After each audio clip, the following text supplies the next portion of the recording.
மந்திரம் என்பது இறைவனுக்கு உகந்த சொற்களின் தொகுப்பாகும். இறைவனின் பல குணங்களை எடுத்து உரைப்பது அதன் நோக்கம். மந்திரம் என்ற சொல்லுக்கு ஒலி அதிர்வுகளின் சக்தி மூலம் மனதை எண்ணங்களில் இருந்து விடுவிப்பது என்று பொருள். மந்திரத்தை உச்சரிப்பது மனதுக்கும் உடலுக்கும் இடையே உள்ள ஆற்றலை சமநிலைப்படுத்த உதவும் ஒரு அறிவியல். முருகப்பெருமானை வழிபடும் போது முருகனுக்கு விரதம் இருக்கும் நாட்களிலும் சில குறிப்பிட்ட மந்திரங்களை சொல்லி வழிபடுவது மிகவும் சிறப்பானதாகும். காலையிலும் மாலையிலும் மனதார இந்த சக்தி வாய்ந்த மந்திரங்களை சொல்லி வழிபடும் பொழுது கடவுளின் அருள் நமக்கு பூரணமாக கிடைக்கும். 21 முறை அல்லது 108 முறை, முடிந்தால் 1008 முறை கூட இந்த மந்திரங்களை சொல்லி வழிபடலாம்.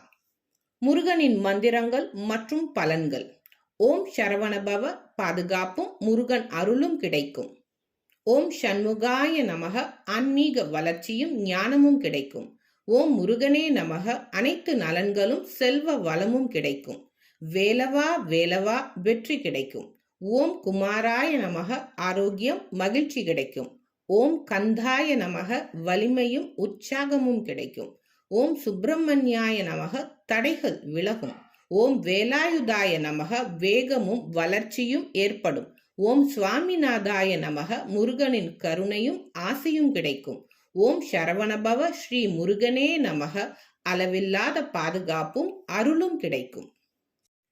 முருகப்பெருமானின் மூல மந்திரம் ஓம் சௌம் சரவணபவ ஸ்ரீம் க்ரீம் க்ளீம் க்ளௌம் சௌ நமக. ஓம் சௌம் சரவணபவ ஸ்ரீம் க்ரீம் க்ளீம் க்ளௌம் சௌ நமக. ஓம் சௌம் சரவணபவ ஸ்ரீம் க்ரீம் க்ளீம் க்ளௌம் சௌ நமக. வாழ்வை வளமாக்கும் முருகன் காயத்ரி மந்திரம். ஓம் தத்புருஷாய வித்மஹே மகேஸ்வர புத்ராய தீமஹி தன்னோ சுப்பிரமணிய பிரச்சோதயாத். ஓம் தத்புருஷாய வித்மஹே மகேஸ்வர புத்ராய தீமஹி தன்னோ சுப்பிரமணிய பிரச்சோதயாத். ஓம் தத்புருஷாய வித்மஹே மகேஸ்வர புத்ராய தீமஹி தன்னோ சுப்பிரமணிய பிரச்சோதயாத்.